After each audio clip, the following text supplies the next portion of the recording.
Whoa, okay, video of some kind. Yes, probably. Anyway, yeah, I did read. I did finish Jim Crawford's book, um, Confessions of an Anti-Natalist. Anyway, yeah, it was really interesting. Little pieces.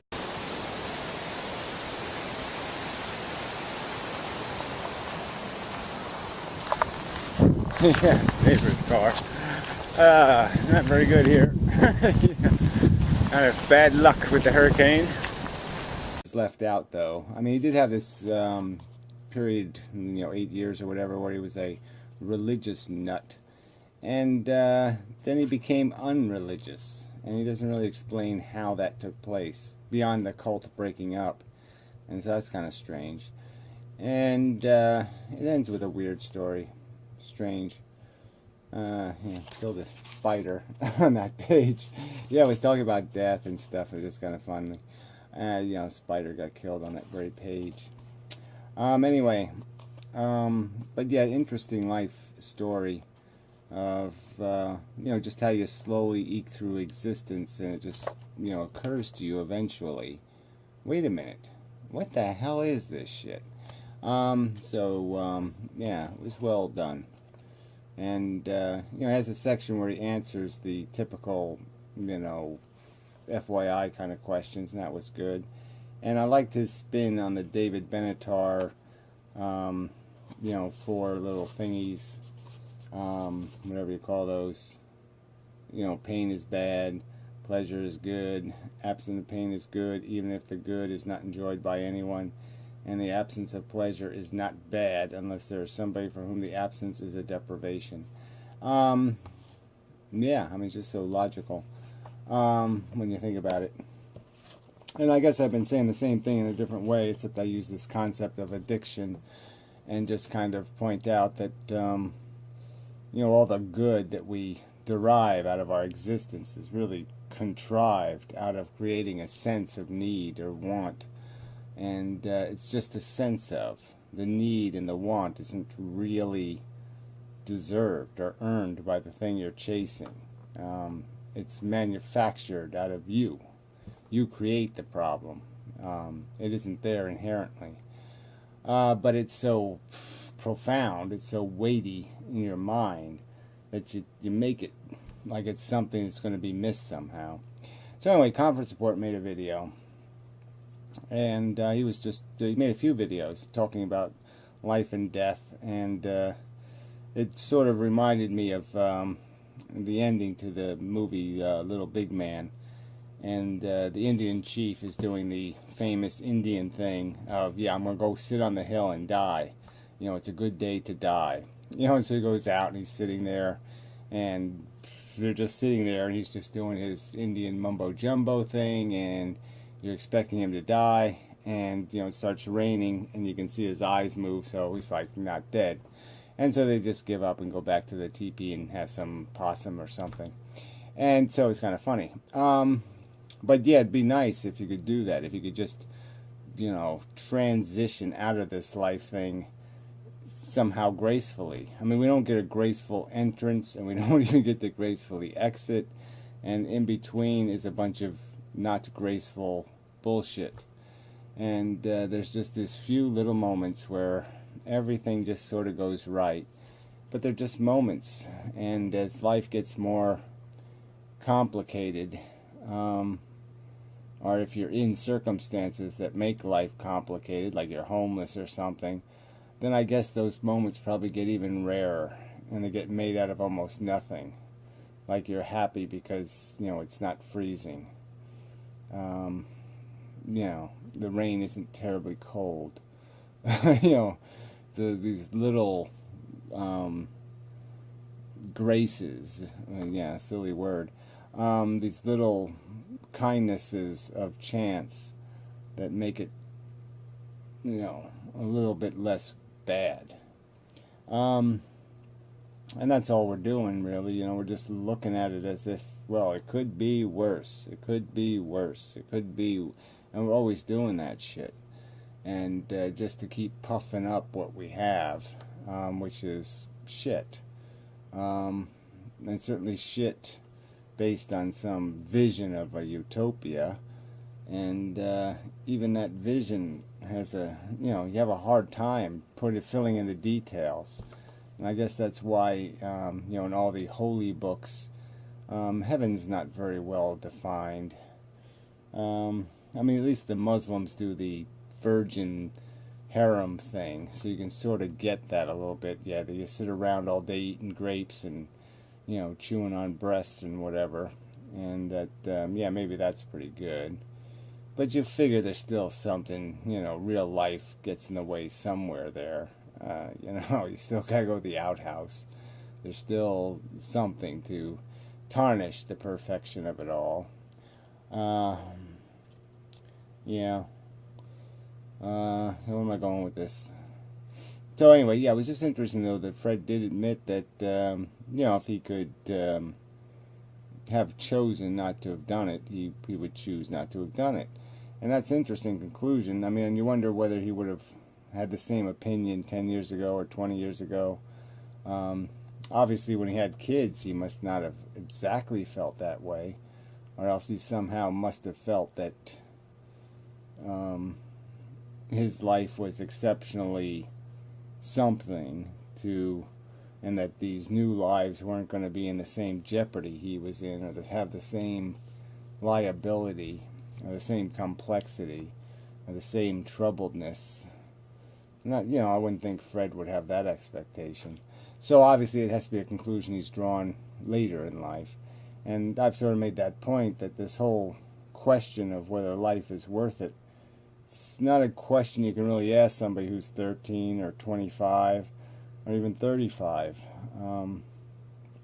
Because, yeah, you really don't know what it is until you've lived it.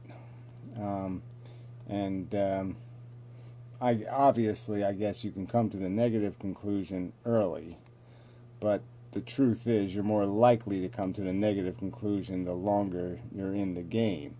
It isn't likely that you'll live 70 years saying, life is horrible, life is horrible, life is horrible, and then by the time you're 80 you'll be saying, oh yeah, life was really kick-ass, I want to do this all over again.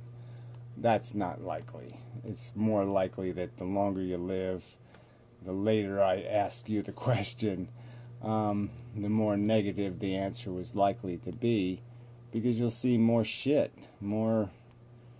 that's just impossible to put anywhere. That's just too ugly and too, poison pill, bad apple kind of crap. It just fucks the whole pie. And you can't have too many of those. You can take one here maybe every decade or something, and you can find some way to put it somewhere. But then you also get to a point where you just can't take any more.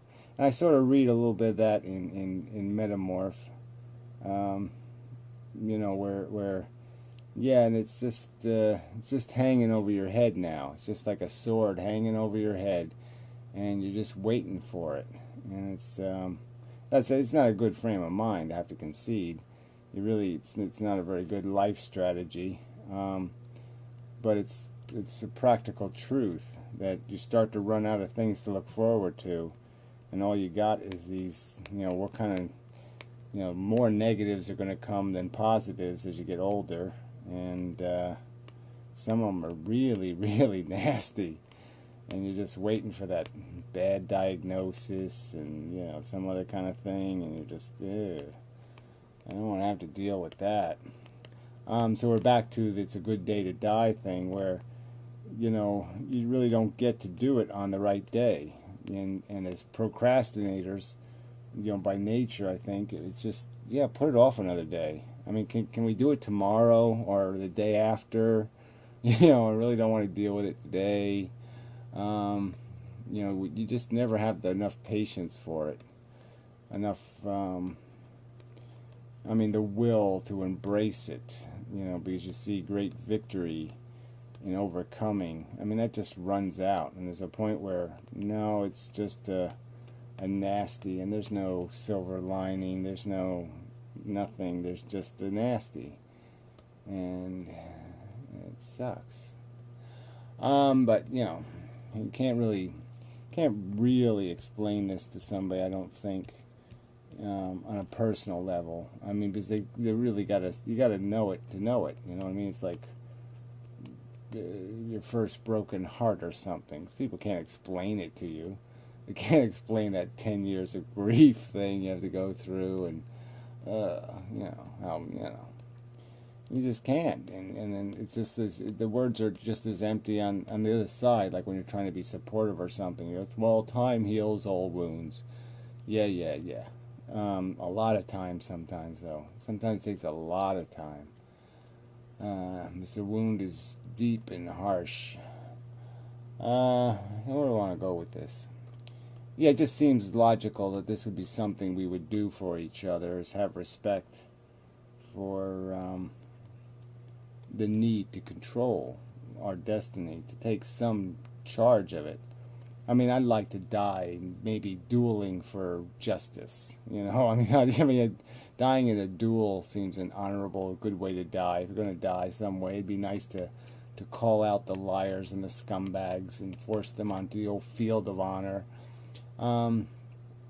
Even as much as I always was pretty against war, I'm sort of getting more of an understanding of the medieval psychology, because I always found it hard to understand why men would do that.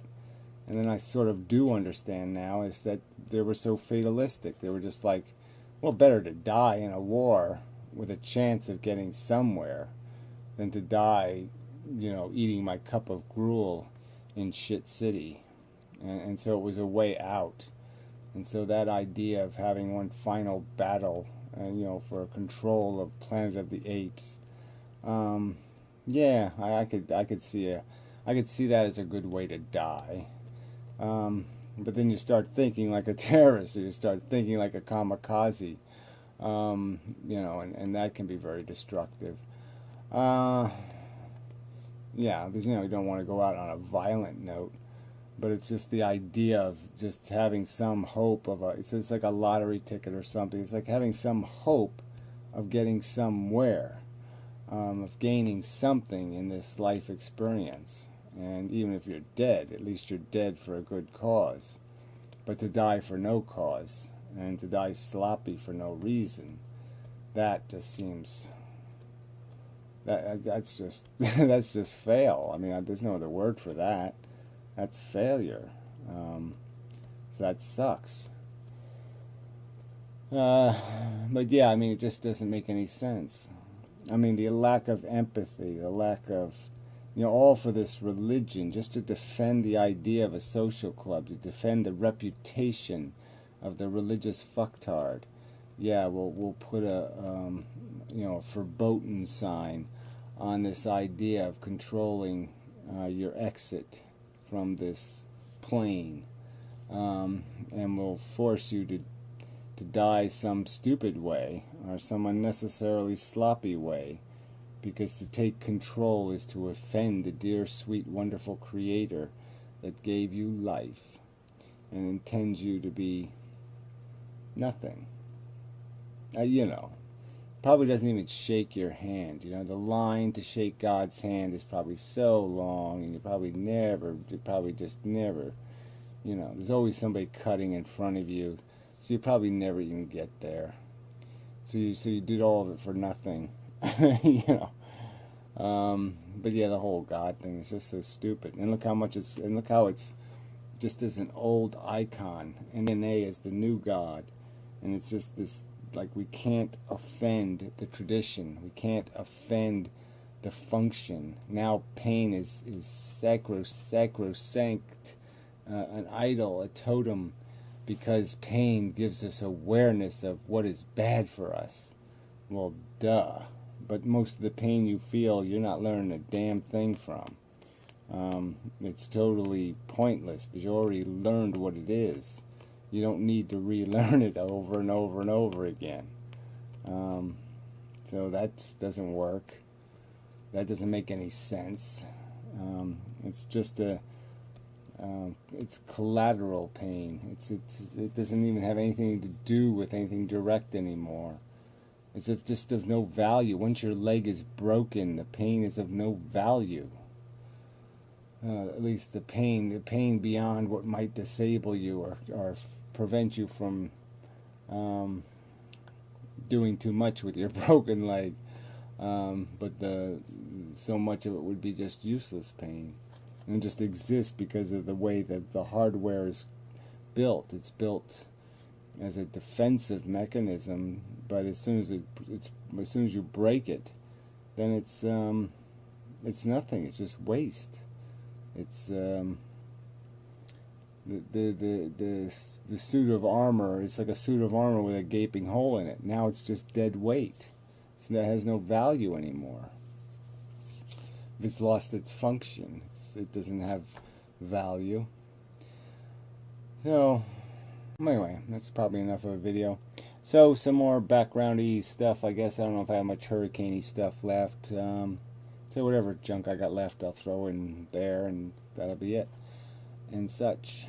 And yeah, tired. Yeah, so that's enough of a video. And until next time then, and such. Yeah, I'll have to say more about the Metamorph book, but I mean, I don't want to give away the book, you know, so I mean, you know, these people might want to read it and not have me spoil it. I do tend to spoil things. But yeah, the last story, the epilogue thingy, I didn't really get, so I have to explain that. It's sort of implying that he had a neighbor who ate the rest of the neighborhood, ate the neighborhood kids and fed them to the rest of the neighborhood. But it's, you know, I don't think he has evidence to support that, but I don't know.